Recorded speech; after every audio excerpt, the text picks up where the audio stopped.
Thank you. Thank you, Kelly. I'm really excited to be here. It is my third offline SuriCon and the second where I'm a speaker. So first time I spoke at SuriCon in Amsterdam. My colleague helped me to prepare this talk. Unfortunately, he will not able to come here. But I will also say a few words about his work.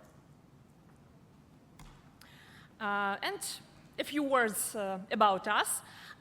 So I am a lead security researcher at Kaspersky Global Research and Analysis team. I am analyzing threats and writing previously SNORT, now SuriCata rules since 2015. I regularly speak at different cybersecurity conferences, and SuriCon is one of my favorite conferences because of its amazing community. And I'm also teaching newbies how to write SuriCata rules, conducting trainings, and we made a series of short videos on YouTube with explanations of some SuriCata features. If you are interested, there is a QR code on the slide leading to a playlist with these short videos on YouTube. And my colleague Kirill, he is a lead malware analyst at Kaspersky Industrial Threat Research team. He is detecting malicious network traffic using SuriCata and previously SNORT since 2017, and he is OSCP certified by Offensive Security. So let's start. Here is an outline of my presentation.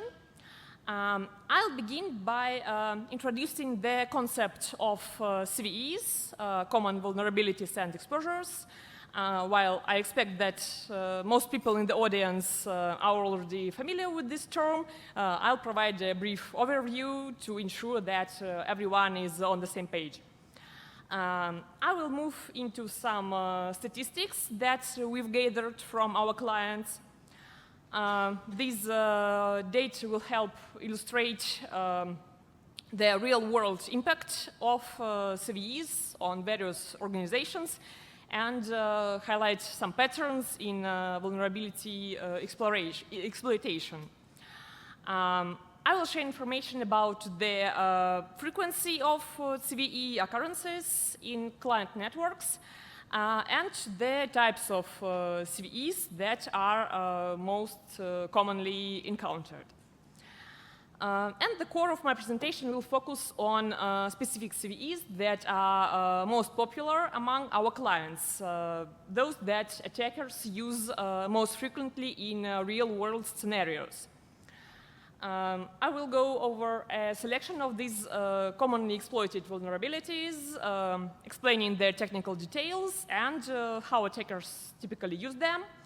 And for each CVE, I will also provide examples of SuriCata rules designed to detect these attack attempts. And additionally, I may include some insights we've gained from analyzing this data. And finally, I will conclude with a brief summary of the key points that we've covered. So about CVEs. CVEs are publicly disclosed vulnerabilities in software or hardware that can potentially be exploited by attackers.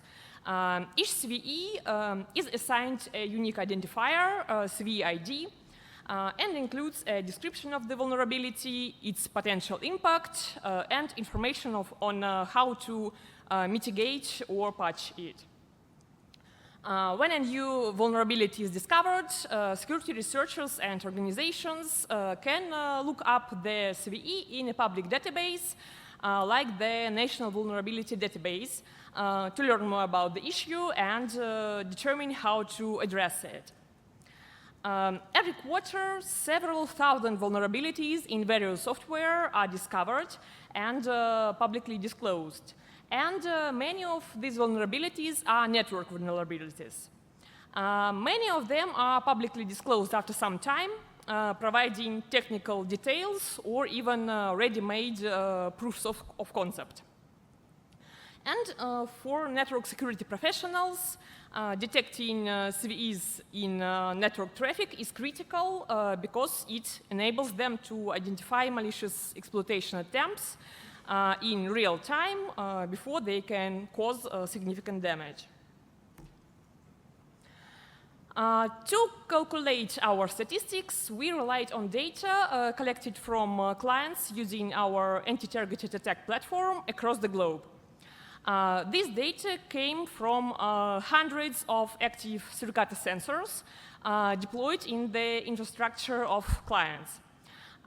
These sensors monitor network traffic in real time, providing us with valuable insights into potential threats, including attempts to exploit known vulnerabilities. One key component of this setup is our custom SuriCata rule feed, which is bundled as part of the product.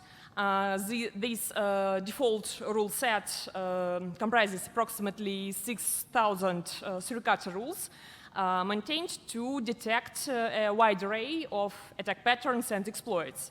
However, the clients of the product are not limited to using just this default rule set.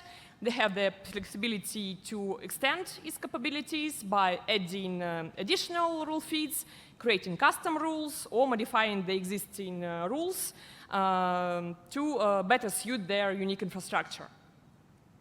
The SuriCata sensors deployed in client environments generate a significant volume of alerts, with around 1.5 million alerts being triggered daily. And by analyzing these rich data sets, we were able to calculate meaningful statistics, providing insights into the most commonly observed vulnerabilities and attack methods. Here is a summary of the statistics that we've gathered from our clients over the past 6 months. Instead of focusing on raw alert counts, which could be misleading, we decided to track how many clients experienced attempts to exploit specific vulnerabilities. Counting alerts alone can be less meaningful, as one single attack might trigger thousands of alerts, depending on the product configuration. And this approach provides a clearer picture of how widespread certain vulnerability exploitation attempts are across the client base. For the analysis, we focused specifically on CVE-related threats, alerts, filtering out other types of security events. However, it is worth noting that these statistics could be influenced by certain factors, such as penetration testing activities and routine vulnerability scanning that some clients conduct on their own networks. Clients with frequent internal scans might naturally show higher numbers of CVE detections, even if these are not related to real-world attacks. Despite these factors, this data offers valuable insights into the most common CVEs actively targeted by attackers and red team operations. And it demonstrates how certain vulnerabilities remain popular among adversaries, whether they are exploited by malicious actors or tested by internal security teams. And the first vulnerability on our list, the top 1 vulnerability, is a well-known CVE 2021-44-228, commonly known as Log4Shell. It is a highly severe vulnerability discovered in November 21 within Log4j, a widely used open source Java logging framework. This vulnerability, which allowed for arbitrary code execution, immediately became a critical concern for security teams worldwide. Due to Log4j's extensive use across industries, the potential impact of this vulnerability was massive, estimated to have put hundreds of millions of devices at risk. The Log4Shell vulnerability was assigned a common vulnerability scoring system score of 10, the maximum possible rating, underscoring its severity and ease of exploitation. And such a high score is rare and denotes a vulnerability that attackers can easily exploit remotely without authentication, posing severe risks to confidentiality, integrity, and availability. Ars Technica described Log4Shell as arguably the most severe vulnerability ever. And there already was a talk at SuriCon2024 explaining this vulnerability by Brandon from Pluralsight. And Suricata rules detecting Log4Shell are included in various feeds and are based on the same principle. On the next slide, I will show an example of our rule. And I also want to mention a quite helpful article by Eric LeBlanc about using the flowvar keyword to return the IP address of any RCE servers that have been used in successful attacks. And there was also a talk about this feature by Peter Manev at SuriCon2024. And here is a traffic example demonstrating exploiting this vulnerability taken from a well-known source for Suricata rule writers, malwaretrafficanalysis.net, and our rule to detect it. As you can see, there is a strange string in the user agent field containing the address of a malicious server. It can also be met in other fields of the HTTP request, including uncommon HTTP headers. And that is the reason why it is better to write more generic rules detecting CVE, because quite often the usage of the exploit in the wild differs from a proof of concept. In this rule, we are looking for the GNDI content. And after the JNDI words, there can be LDAP, RMI, and so on. However, as we are not specifying the location of this expression, we can get false alarms.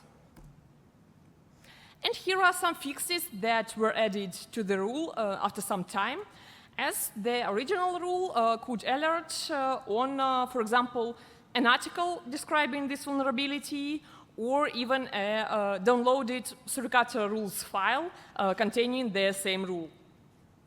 And false alarms are a common challenge, especially when we are talking about generic rules.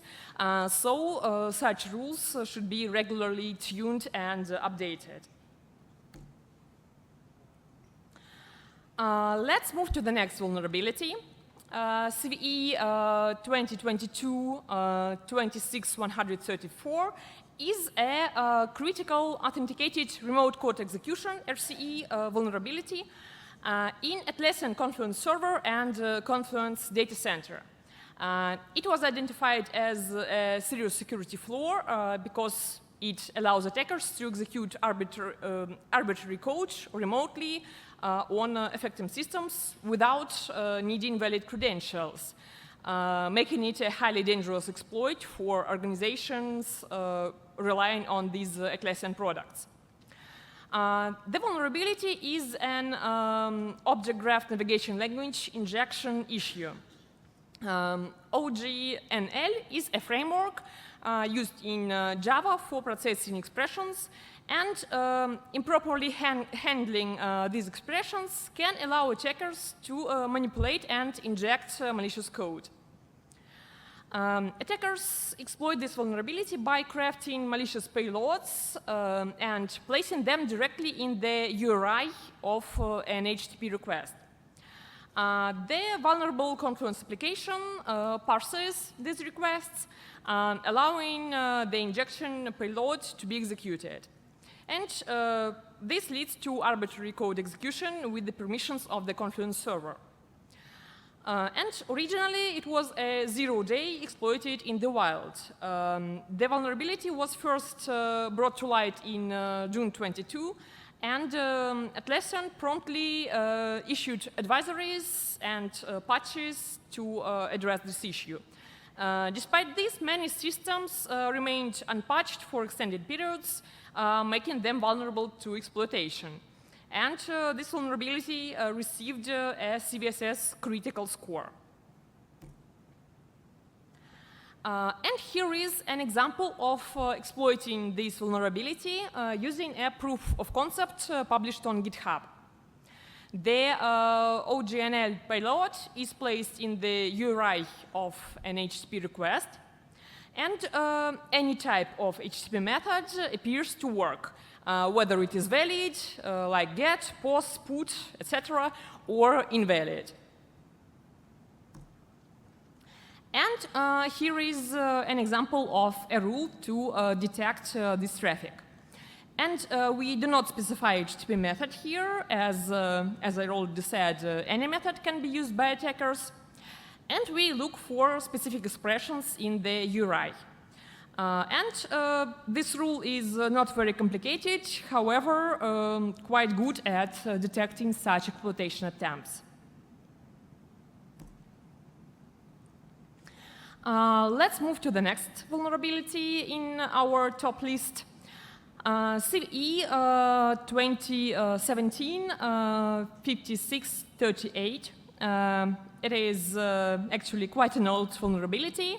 It is a critical remote code execution vulnerability in Apache Struts 2, a widely used web application framework for Java.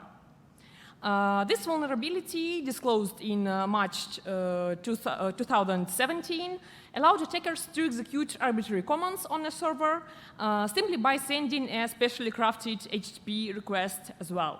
And it was considered one of the most severe vulnerabilities of its time, and was actively exploited in the wild shortly after its disclosure.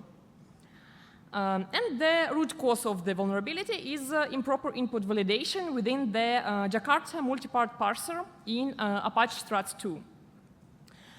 This parser is used to handle file uploads in web applications. Specifically, the vulnerability allows an attacker to inject and execute malicious commands through improperly sanitized HTTP request headers. Attackers exploit this flaw by including malicious payloads in HTTP headers, such as content type, content disposition, or content length. For example, by using a content type header containing the string CMD equals, along with an OGNL expression, attackers can execute arbitrary commands on the target server, and the injected expressions are evaluated by the vulnerable server, giving the attacker the ability to run system-level commands. This vulnerability was linked to multiple high-profile breaches, including the infamous Equifax data breach, which resulted in the exposure of personal data for hundreds of millions of individuals. And Equifax was criticized for failing to apply the patch in a timely manner, despite the availability of a fix. And here is some code from the proof of concept for this vulnerability published on GitHub. The attacker generates a special HTTP request and includes the malicious OGNL payload in a content type header. And an example of a rule to detect such payload. The vulnerability was exploited in the wild with a payload included in a content type header. However, content disposition or content length fields can also be used.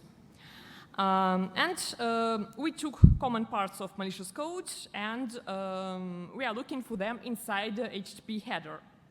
And actually, it is one of the variants of such rules. There could be different variants of a rule detecting this vulnerability. And one more RC vulnerability in the same Apache Struts 2. This flaw was discovered in August 2018. And this vulnerability arises due to improper handling of action namespace parameters in the action class, which allows remote code execution through specially crafted HTTP requests. The flaw can be exploited by sending a malicious request containing an attacker-controlled action parameter that bypasses security checks. When Struts processes these requests, the attacker can execute arbitrary Java code on the server, leading to full server compromise. And the malicious code is delivered in a payload encoded in the URL path of a request. And this flow can be exploited by an unauthenticated attacker, making it highly dangerous, especially in production environments. And once exploited, attackers can gain control of the affected server, steal sensitive data, or disrupt application functionality. And it also should be noted that the default configuration is not vulnerable, but it is often misconfigured either by a user or a plugin. And here is a part of a malicious request and a rule to detect it.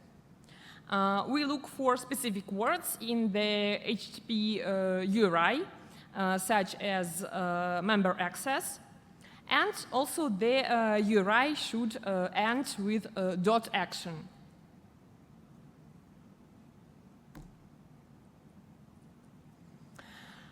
Next type of vulnerabilities, directory traversal vulnerabilities.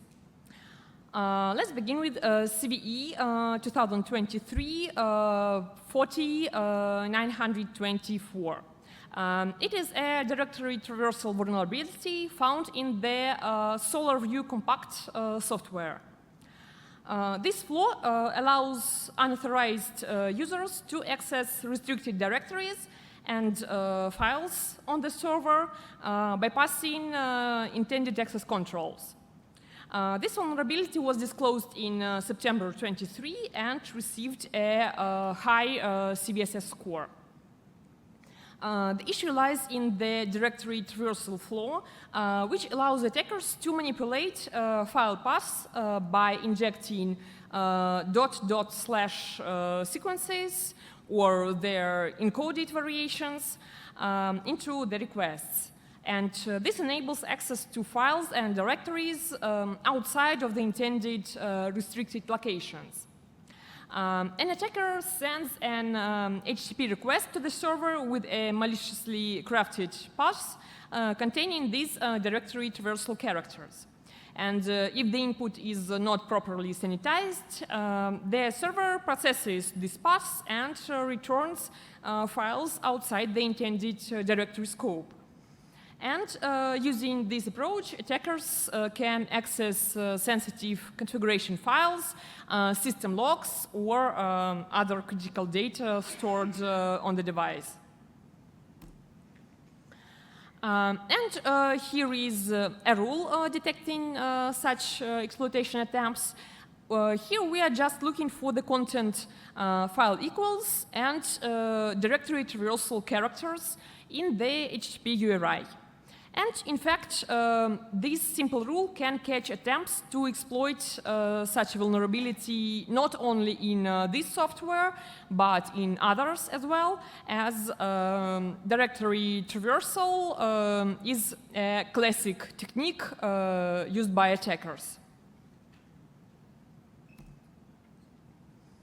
One more example of these types of vulnerabilities, CVE 2023 34 843. It is another directory traversal vulnerability in another software, Trago server version 030. This vulnerability allows attackers to send specially crafted GET requests that exploit directory traversal, enabling unauthorized access to sensitive directories and files on the server. And the steps to reproduce exploiting this vulnerability were provided on GitHub. As you can see, they are pretty simple. The attacker just makes a GET request to a given URL to get access to the file. And our rule is very similar to the previous one. We look for an HTTP GET request with directory traversal characters in the URI path.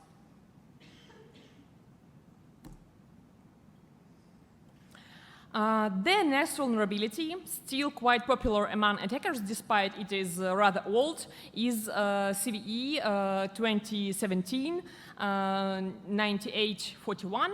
It is a critical vulnerability in PHP unit. This issue allows remote code execution due to improper input validation in the eval.stdin.php file within PHP unit.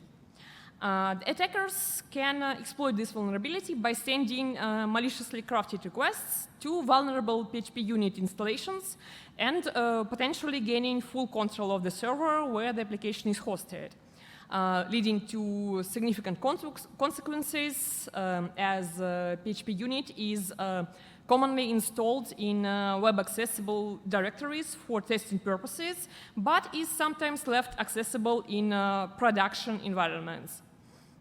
And it should be noted that most descriptions of this vulnerability state that attackers typically use the HTTP post method to exploit it. However, this vulnerability can also be exploited with HTTP methods other than post. Here is an example HTTP post request. It is not executable directly, but demonstrating how attackers can exploit this vulnerability. And the interesting parts in this traffic are the paths to the vulnerable eval.stdin.php file and a malicious code in the body of the request. And to detect possible exploitation attempts, the following SuriCata rule could be used. This rule triggers on request to the eval.stdin.php endpoint, which should rarely be seen in normal traffic. We specify the paths to this vulnerable file in HTTP URI. And HTTP request body should contain some malicious instructions, and we specify here the first symbols. And as I already said, HTTP post method is not the only method that can be used by attackers, so we don't specify the method here. Let's move to another interesting vulnerability, proxy not shell. CVE 2024-41040 is a server-side request forgery vulnerability that affects certain versions of Microsoft Exchange Server. This vulnerability is part of the proxy not shell exploit chain, which also includes one more CVE 2022-41082. An attacker who has authenticated access to a vulnerable server can exploit this vulnerability to send arbitrary requests to backend systems. This attack chain allows an attacker to bypass certain security controls and potentially gain control over the Exchange server. Particularly when combined with CVE 2022-41082, which enables remote code execution if PowerShell is accessible. The proxy not shell exploit is similar to previous Exchange vulnerabilities like proxy shell, discovered in 2021, but it differs in requiring authenticated access to the server. The attacker requires valid credentials for an Exchange user on the on-prem Exchange or over deployment in order to trigger the exploit successfully. Exploiting proxy not shell involves sending crafted requests to the autodiscover.json endpoint, potentially allowing an attacker to initiate requests that target other internal services. And Microsoft released patches for these vulnerabilities in November 22. Here are examples of real-world exploitation attempts. As you can see, the requests have a similar format with minor differences. And these requests also have a similar format to the proxy shell vulnerability. And actually, one rule can be used for detecting exploitation attempts for both vulnerabilities. Also, there are as well slightly different variants of exploiting this vulnerability, and it is better to have a rule for each variant. I will show only one of them that detects the examples shown on the slide. Suricata rules could focus on patterns involving the autodiscover.json endpoint with unusual parameters. Here we specify autodiscover in the URI paths, email parameter, and autodiscover.json endpoint.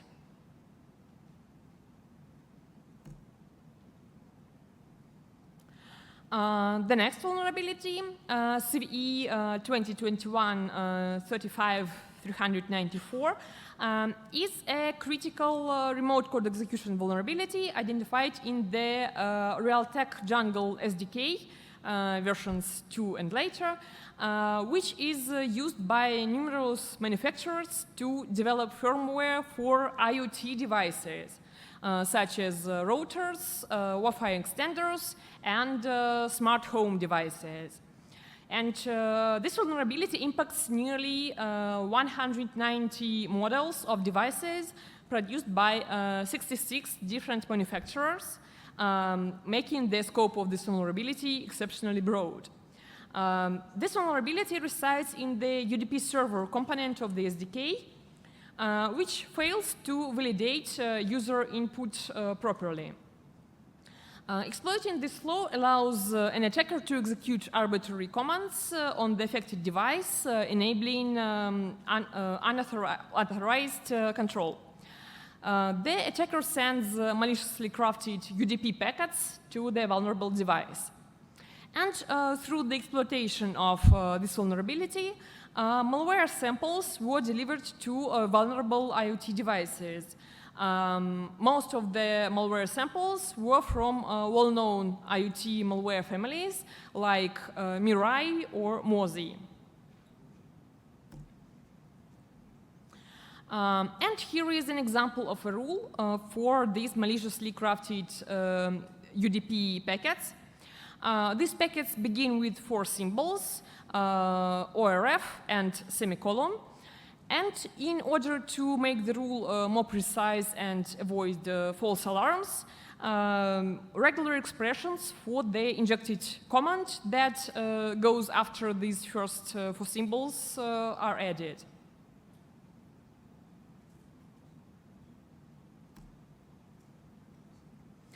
And 2 more vulnerabilities targeting IoT devices.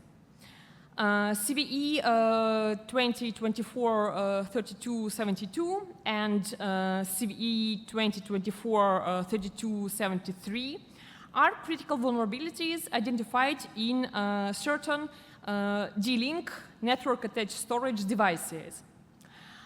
These are common injection vulnerabilities in the NAS-sharing.cgi endpoint, allowing remote attackers to execute arbitrary commands via crafted HTTP requests, potentially leading to a full system compromise.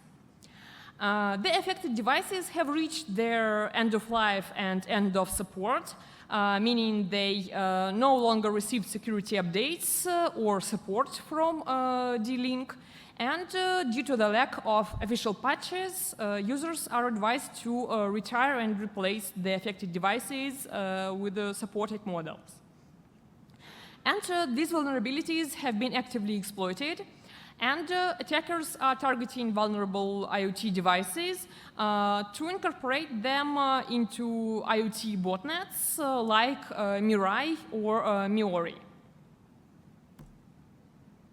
And here is a piece of comment from a proof of concept published on GitHub, and an example of a rule detecting exploitation of CVE 2024-3273. We are looking for an HTTP request with the URI containing the path to nas-sharing.cgi endpoint with a certain set of parameters: user, password, command, system, and a regular expression to describe the value of the system parameter in order to avoid false alarms.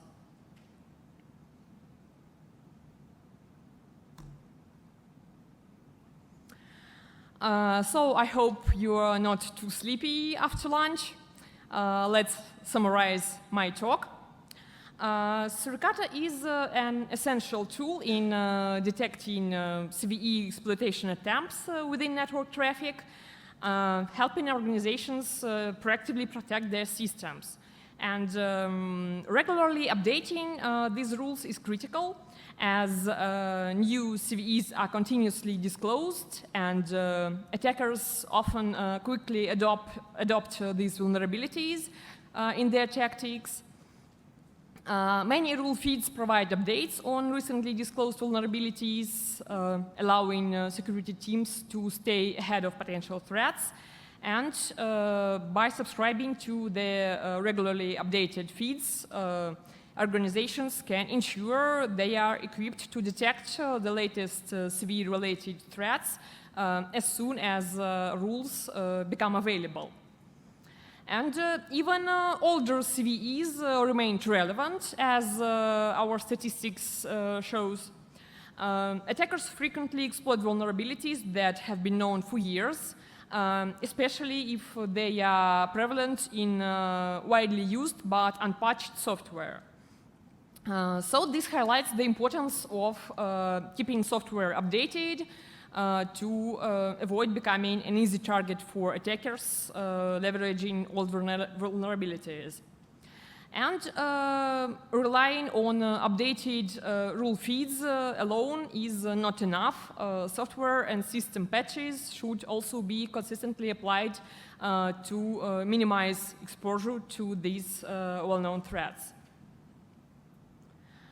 Actually, SuriCata rules for CVE detection can be rather simple, as I've shown in my examples, especially rules targeting specific fields within protocols like HTTP. These simple rules can detect indicators of compromise, such as crafted fields in HTTP requests, which are common in exploitation attempts.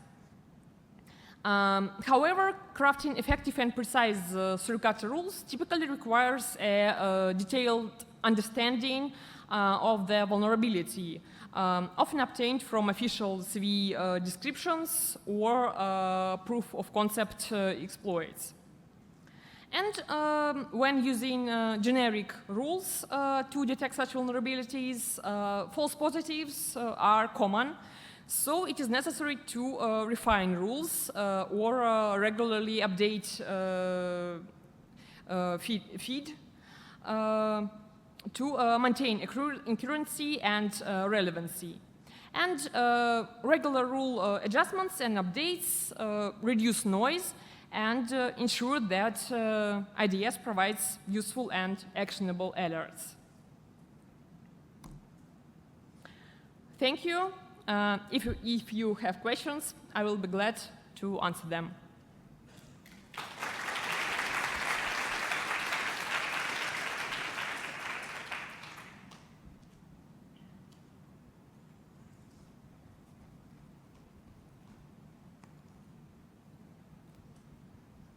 Thanks. So we see that for 2024 there are like more than 30,000 CVEs. So how do you choose which ones to focus on to write rules, because you do not have 30,000 new rules in this year?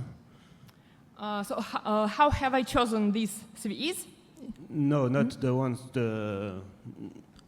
When there is a new CVE, how do you choose if you write a rule or not? And as there are many of them, so how we choose which CVE to write rules for? Yeah.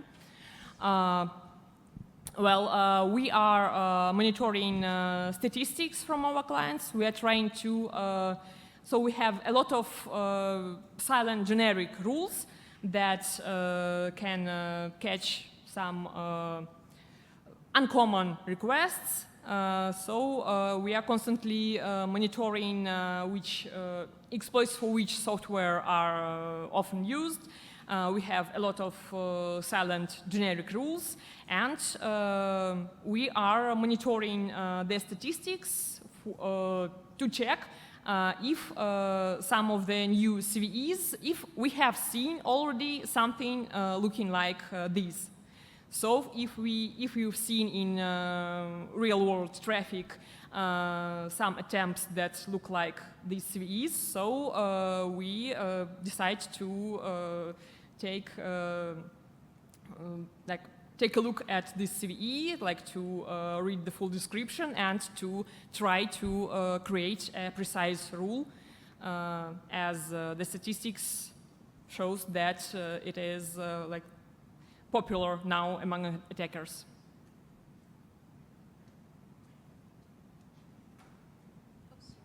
I have two questions for you from Discord. Mm-hmm.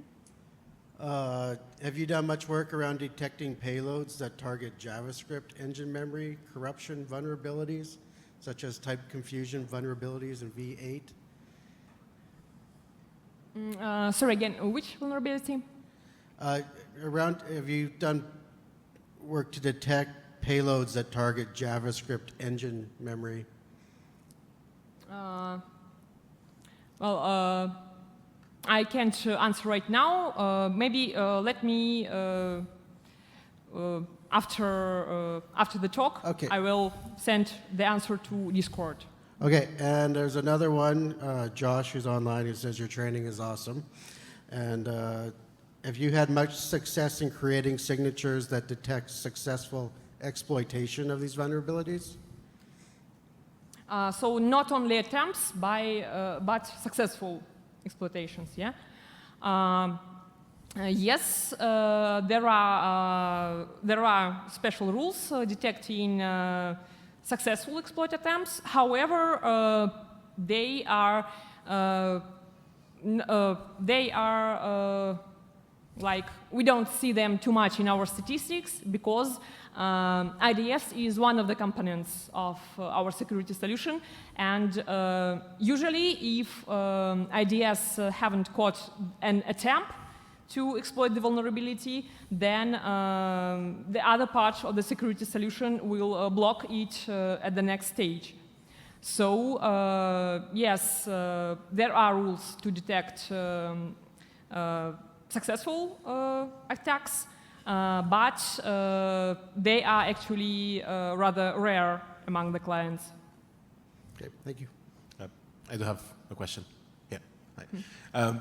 How much are you POC dependent, right? I mean, only a small portion of vulnerabilities, fortunately or unfortunately, have a public POC that you can use and study to understand the vulnerability. I mean, how often do you manage to write a signature by just looking at these silent signatures we were talking about? I mean, are you able to sometimes write signatures for vulnerabilities before there is a public POC available to study, to understand? My colleagues, sometimes they find themselves zero-day exploits and report them, and they got CVEID. So in these cases, we provide new rules. So as soon as we found a zero-day. Of course, we have a team that is looking for new exploits even before they were assigned CVEIDs as well. So yes, if we find some exploit in some popular software, then we are not waiting until it will got a full description. We are reversing it and describing ourselves and providing detection rules. Okay, thanks. Thanks for the talk. Oh, yeah, sorry. Thanks for the talk. Was just wondering, because you mentioned every now and then, okay, this to avoid false positives, this regular expression was added and so on. Did you study or have any data what typically causes these false positives? Are there different groups, or is that all over the range of software? Because I remember a funny case where you mentioned that one firmware vulnerability or so, where there was an 2021-35394, where there was the string ORF, which is also the Austrian television station, which was fun to watch, as you can imagine. So is there some sort of study or anything, or do you have some experience what causes false positives typically? Is there frequent common causes? Actually, there are a lot of examples of false positives. So sometimes they are just like requests to the same software, but legitimate ones. So maybe the rule was not precise enough to catch only malicious attempts, because some legitimate requests can look similar. So, but sometimes there are rather fun issues, like I remember, like it was not CVE, it was a rule detecting ghost threat, where there are 4 symbols, ghost, with 0 instead of O, in the concrete place of the TCP packet. And the same byte sequence was once met in some encrypted data. So just occasionally met this sequence of bytes in the same place in the TCP packet. So actually there are different causes of false positives. So I guess lots of encrypted packets, lots of zipped data and so on. I guess. Okay, good to know. Thanks. Hi. Yeah? Oh, hi. Thanks for the talk. I was wondering, also maybe with Philippe's question about the increase in CVEs, do you sometimes also try to find maybe new vulnerabilities by writing more generic rules that maybe, you know, show behavior that you would see in a typical exploit? Yes, we have a lot of generic rules for hunting purposes. Yeah, so we use them to try to find some suspicious behavior, to analyze it in details, and to check if it could be some new, previously not described exploitation attempt. Okay, thanks.